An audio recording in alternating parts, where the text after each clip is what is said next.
I'm HamsterBomb. And I'm Matt. And you guys are back for another episode of Pokedex Paradox. Oh, good God, this one does not work. I'm so excited for this. This is actually the first Pokedex Paradox with Matt joining me today. Oh, and I got calculations and proof, and oh dear God. Okay, go ahead. I had to get Matt on for this one, because this time we're going to be talking about a high-flying, super fast bird. And Matt, one of the things you love most are planes. Oh, yes, and I love needed jets. to get, I needed you on our Creating Monsters episode about dinosaurs and monsters and things like that, because I know you're a huge dinosaur fan. Another big thing Matt is so big on that he like, if anyone's gonna know all the information about what would really happen if you fly this fast or this high, which we'll get into how fast and how high in a bit. Here we go. Then I know you're my guy for this. Oh, yeah. So we're gonna be kind of reversing roles. This time I'm gonna be the one reading you some Pokedex entries about the high-flying Pidgeot. And we're gonna talk about what would really happen to this bird if it could do what it says it does in the Dex, which we cannot argue with the validity of the Pokedex. No, the Pokedex. It is true. It is law. It says this. Pidgeot. The 10-year-olds did all of this. Yes. You can't defy this. Of course. So Pidgeot, for sure, is able to do these things. Yes, and I'll help prove them. Exactly. So how about we dig into, how about our first one here? I'm just gonna read red and blue. So, when hunting, it skims the surface of water at high speed to pick off unwary prey, such as Magikarp. Interesting. It says high speed. I don't really know what high speed is. I mean, it's got like a speed stat of like 101, so it's pretty... Yeah, and if it is like a hawk Pokemon, yes, hawks are built Hawks for do that, yes. long, sustainable flight. They have the wings for it. And they could have binocular vision, like eagles do, to see a Magikarp on the water and pick it up. That one's... Yeah. The thing is, Pokemon didn't think that was good enough. It needed to tell you exactly how fast it was going. Okay.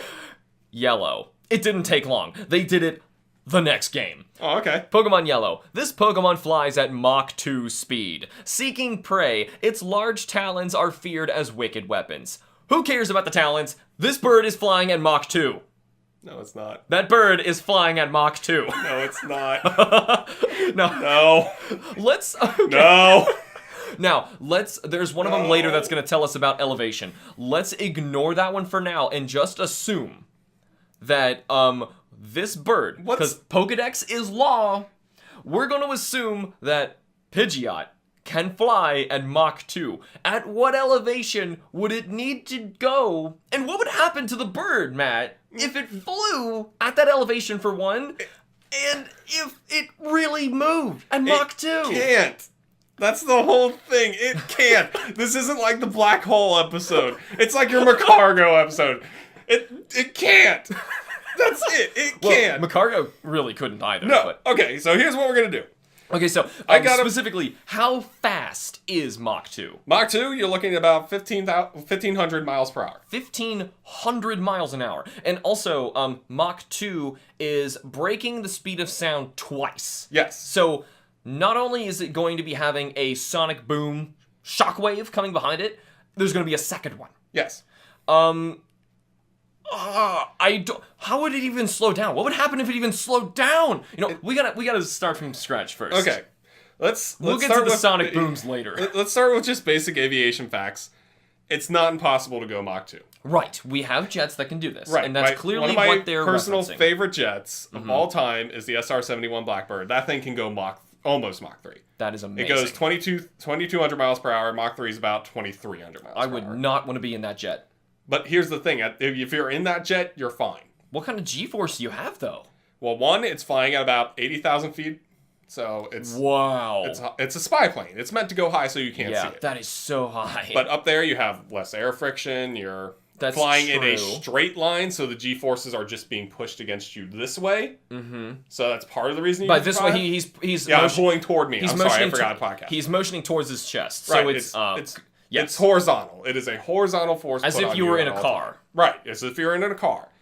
Second, the pilot's in a G-force suit, which is made to keep blood from rushing to different parts of his body and keep it into his organs and his brain, the thing he needs to stay conscious. Yes. Like, I'm pretty sure they actually have mechanisms that squeeze their legs. Yes, it literally almost cuts off circulation to the legs. To force that blood to stay up in the organs and in the brain. A lot of times, you'll see those kind of suits more in fighter jets, because fighter jets are involved a lot of times in dogfights. They have to be able to move and flip and do all the things. Okay. Now... Also, you need oxygen at that height, because you're getting pretty high in the atmosphere. There's no air there. And they are also encased in something that can feed them oxygen through a mask. Yes. Pidgeot... whatever. Which means they are also shielded by the outside forces by the jet. The atmosphere bombarding the jet. Well, here's the thing. I don't know if you've ever seen this, because... Have we gone to the Air Force Museum yet? We've still not gotten a chance to go to the Air Force Museum. We need to. We need to find a way to do that. We need to, yes. Maybe There's a great Air Force Museum close to Cincinnati that we've but anyway, not gotten a chance to, but whatever. So, say you go look at the SR-71. I don't think we have one at the USAF. I think there's only one in the Smithsonian. Google it. No, I'm saying I'm telling them to Google, not you to Google it. But if you look at it, it's dented. Because at that amount of pressure and that amount of speed, the metal is made to bend. Whoa. It's not meant to be sturdy. It's meant to be able to bend and take the force. I'm thinking about Pidgeot's bones. Oh, no, it's dead. Like, I'm not even getting to that part. Basically, this whole episode is talking about how dead is it? And how did it die? Well, let's see. So, to understand that, we need to understand the plane first. So, carry on. So, now I'm going to go to the bird. Okay. Our bird. What do we looked up before a little bit of this episode. What is the highest flying bird? That can fly the highest elevation possible. And the average we were seeing was about 20,000 feet? I need to say this because this is very important, of a small bird. Very small bird. Something that does not need a lot of oxygen and does not fly fast. Because as we talked about in our CRISPR video... It could easily glide on very little wind. Right. And lift. And as we talked in the CRISPR video, in order to fly, you need a lot of oxygen flowing through you. Right. This thing is dead. For multiple reasons. Now, so if first off, if we took a bird, because Pidgeot, I believe, is 4'11", if we took a bird of that size, just up to 20,000 feet, could it breathe? I want to say, even if it's just flapping and staying still. It could, but it would be very tough to breathe. It'd be like kind of like, say you're in a we're on top of a mountain. Yeah, like there's air, but it's hard to breathe. You need that oxygen. Otherwise, you are going to eventually pass out and die. That's true. And we also mentioned I don't want to keep going back to the CRISPR episode. It's a great one. But you also mentioned how birds' lungs work in like a circular fashion, like a cycle. Right. And they're always pumping through. Could it be possible that birds are able to get to these elevations by cycling faster?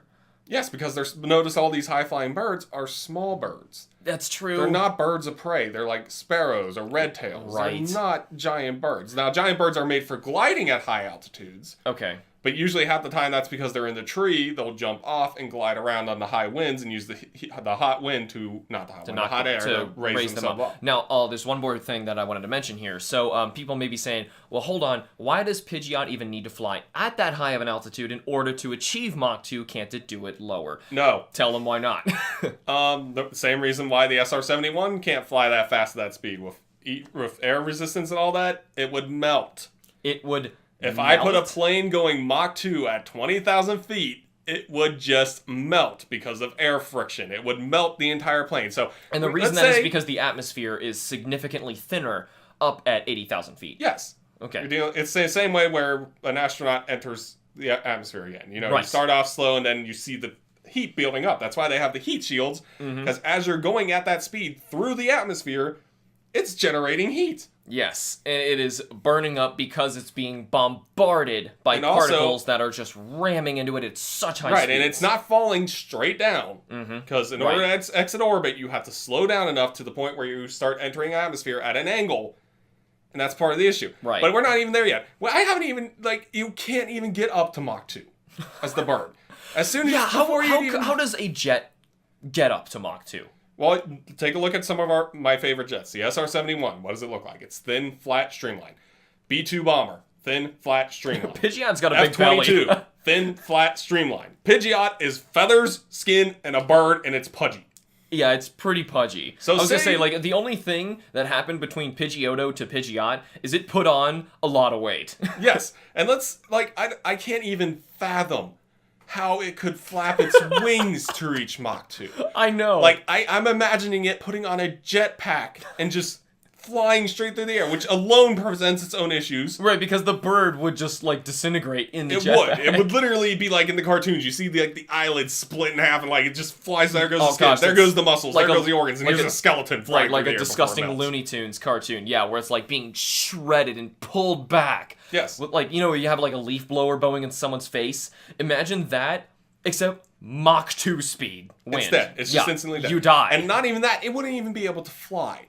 Because the most resistance a Imagine human it trying to slow down, even if it did. Oh, it'd slow down eventually. It just wouldn't be there anymore. It would be ashes. It'd be like, that's it. Like, oh, did you see that shooting star? That was under the Pidgeot that thought it could go Mach 2. But it's like, the average human, the average human. the average human, like, we've determined this, the most you can probably take going in a straight line is about 42 Gs. Oh my gosh, that's crazy, For though. literally maybe 2 seconds. Yeah, can you imagine a roller coaster pulling that off? Well, here's the thing. They found this out by doing it in a bobsled.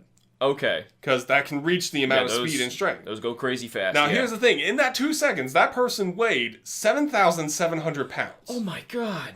For those 2 seconds, because the amount of G's being pushed on them. Right, and because of G-force. Right. So, and the way, I'm not an expert in this, but I don't want to make sure that I'm totally excluded from this episode. So, the G-force is able to increase the weight of the occupant because of the fact that they are countering gravity at a higher speed.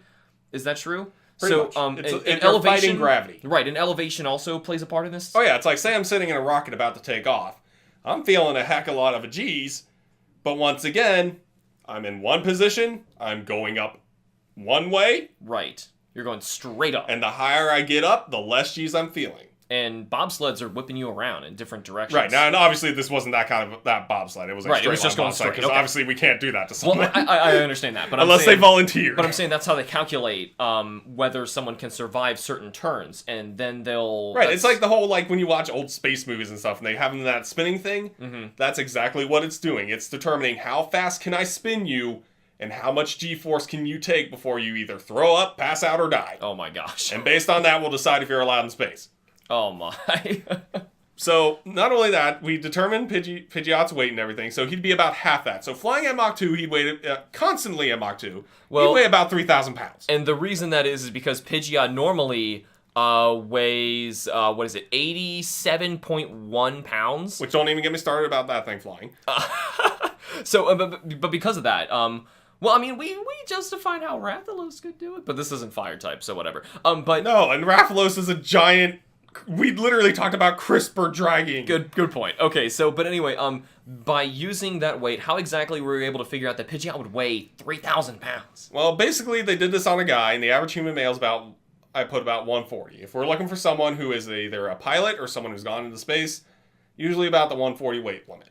Okay. So I was gracious. I was gracious at this, and I just divided it by 2. Right, I was just going to say, that's pretty safe to say that we can assume Pidgeot is just half of that, because, and there's another thing you got to take into account here, they're also wearing a lot of heavy equipment when they're doing this. So the rest of them... They're wearing protective helmets to keep the air out of it. They're wearing suits. It does change their weight, though, which increases the G-force. A little bit. But even still, not that much. Either way, that thing's over 2,000 pounds. I got you. But just enough to get it to where if you divided it by 2, we can get a very accurate representation of what Pidgeot would be. Right. Okay. No less than 2,000 pounds. Oh my god. No less. That thing ain't flying. It ain't going...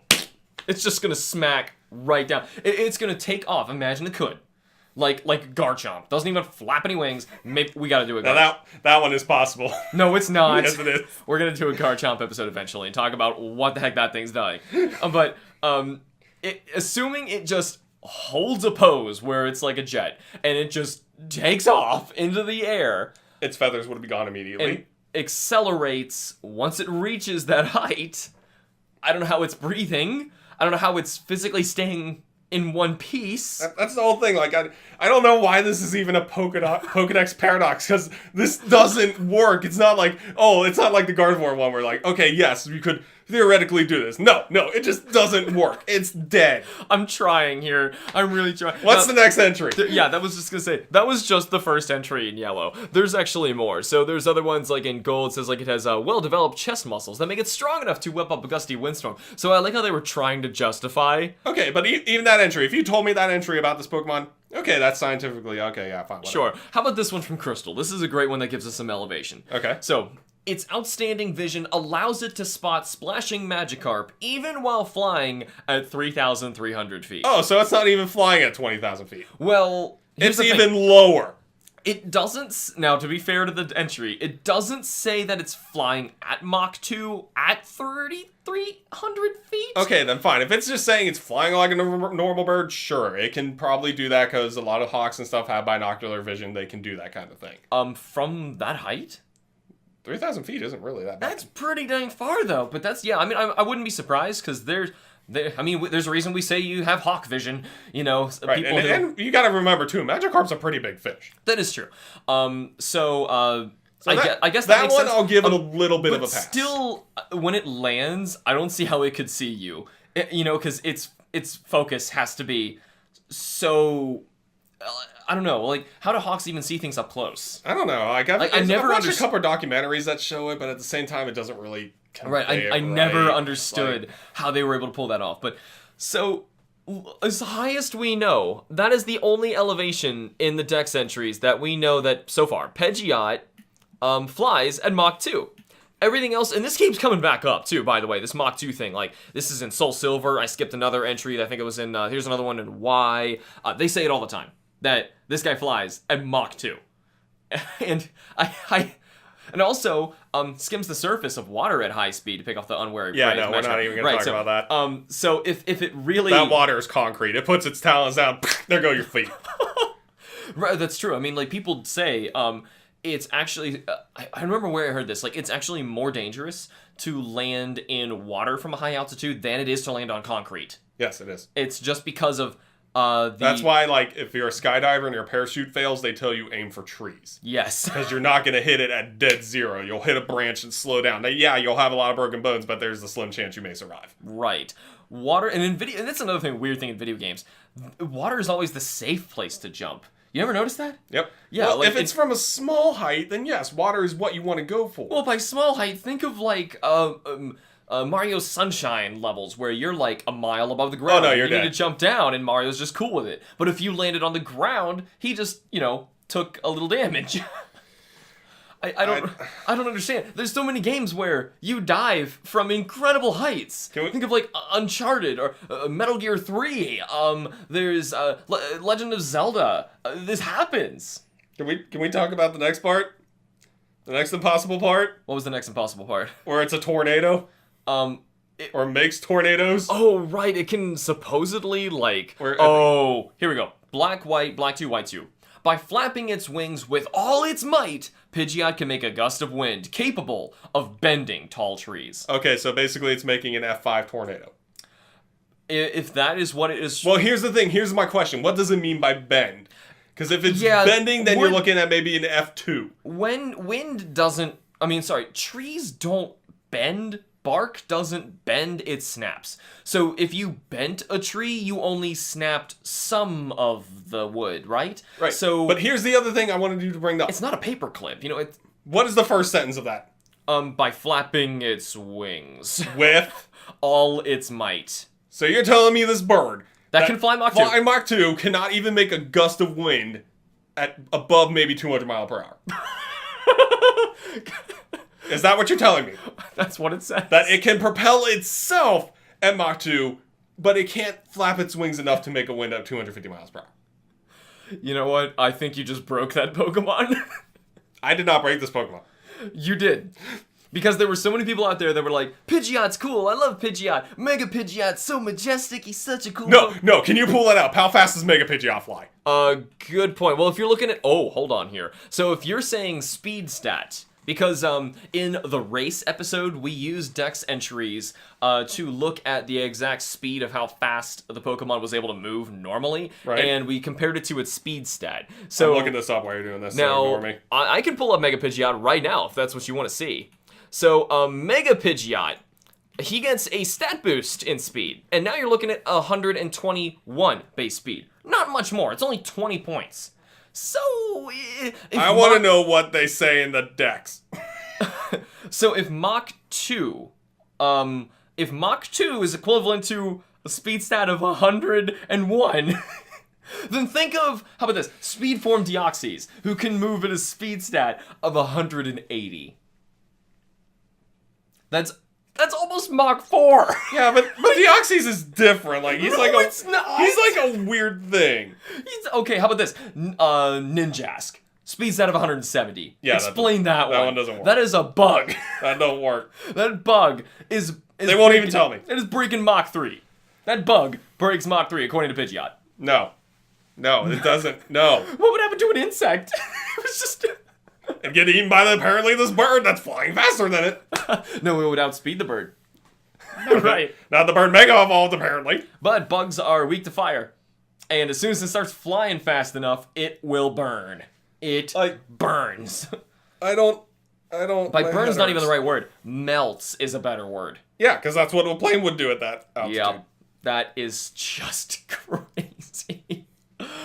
Well, there's a reason we have heat shields on things like space shuttles and re-entry vehicles. They all have these. We have oxygen, we have G-force protection, we have blood circulation help. Yeah, we have heat shields. Also, my other question that they're not going to answer is, how long does it take to reach Mach 2 for this bird? Right, that's another thing. Does it just go? And it's at Mach 2? Like Rapidash, and it's just going at 150 miles an hour. But Pidgeot would first need to ascend to this height safely. And however it does that, I don't know.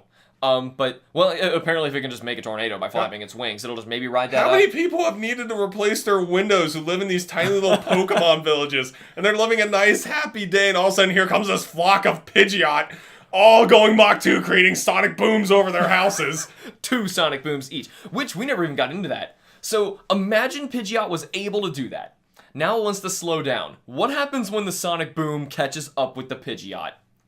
Nothing. It's dead before it can even do that. No. That's the whole thing. I can't even fantasize what would happen because it'd be dead. What happens to a jet plane? The jet plane slows down, starts decreasing altitude. Okay. The way it does that, as you know with planes, you slow down, open the flaps. Yes. Pidgeot, somehow, with all its might wings creating a 250 mile per hour wind, would have to bend its wings to a point where it starts creating drag, at which point the wings would probably snap off. Yeah, of course. And then you just have this spinning bird with blood spewing out of its wing stops as it's crashing into Earth and dead. That's what you would have.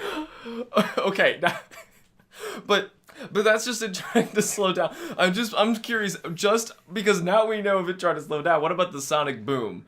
Just the sonic boom. Because now let's pretend that, I don't know, maybe its wings are made of solid steel, and it can hold, and can sustain that weight.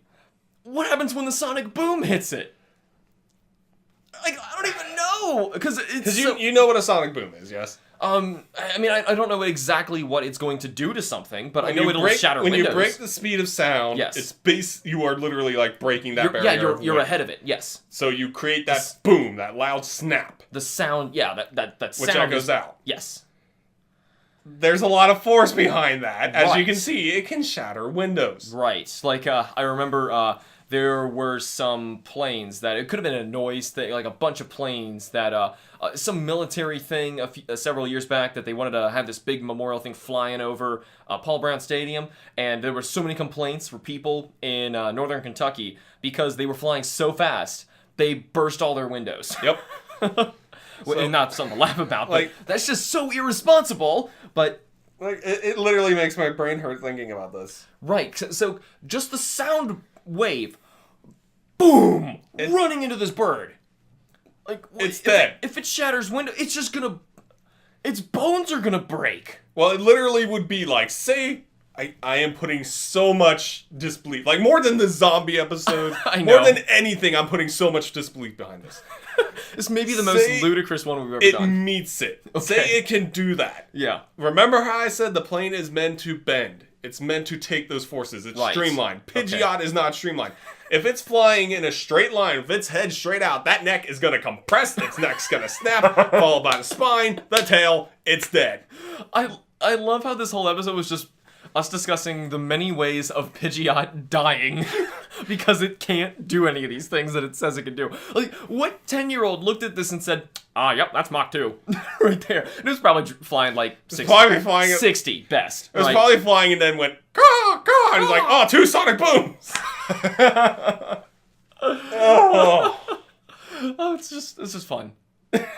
It's just fun. I had to do this one because there's a bunch of birds that tell you different aerial speeds in their Pokedex's entries, but the best one is Pidgeot. Like, by a long shot, he outspeeds everybody in terms of what they say they can fly. Like, he is ludicrously faster, and I think it's because they just wanted to throw around words like Mach. You know, they wanted to make it sound like, that's fast, you know, for a 10-year-old who doesn't know what they're talking about. Like Machamp. Let's just throw out the word megaton, because kids don't know what that means. We can't use that for calculations, can we? Oh, I certainly did. But anyway, you have any closing things on Pidgeot?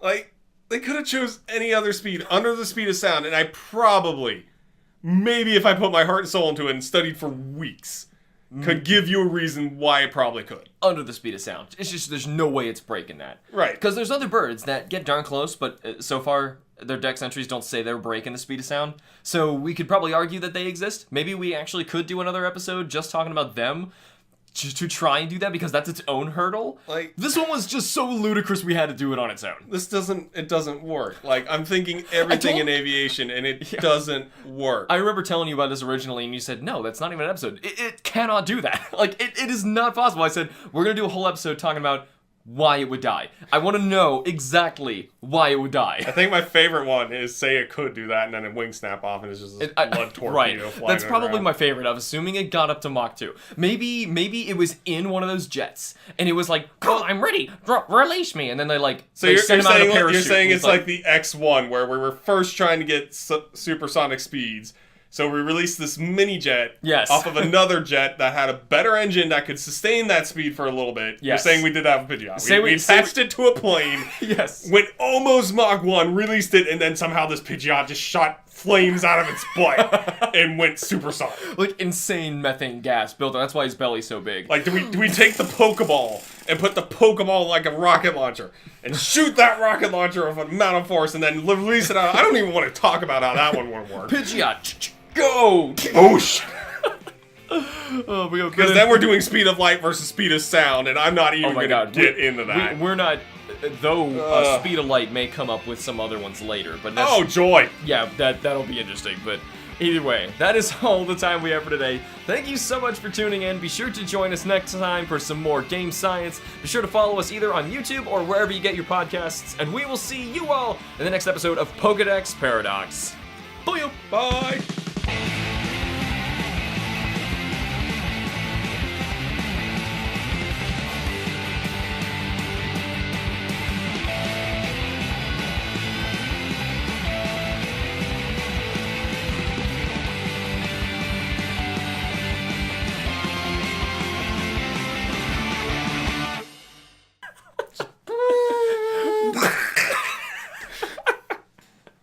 Chicken wings for dinner, ladies and gentlemen. Oh.